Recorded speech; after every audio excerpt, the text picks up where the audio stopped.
ఈరోజు రాష్ట్రంలో liquor mafia, ఇసుక మాఫియా, మట్టి మాఫియా, క్వార్ట్స్, సిలికా, మైనింగ్ స్కాములు, ఇలాంటివి ఎన్నెన్నో.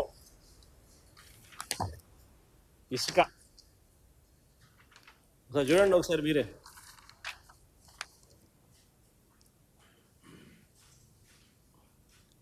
అవన్నీ పక్కన లారీలు ఎట్ట దోచేస్తానో చూడండి ఒకసారి. రాష్ట్ర ప్రభుత్వానికి రూపాయి ఆదాయం రావడంలో, మా ప్రభుత్వంలో రాష్ట్ర ప్రభుత్వానికి 750 కోట్లు ఖజానాకు ఆదాయం వచ్చి రూపాయి రావడంలో రాష్ట్ర ప్రభుత్వానికి ఆదాయం ఈ మాదిరిగా దోచేస్తాను.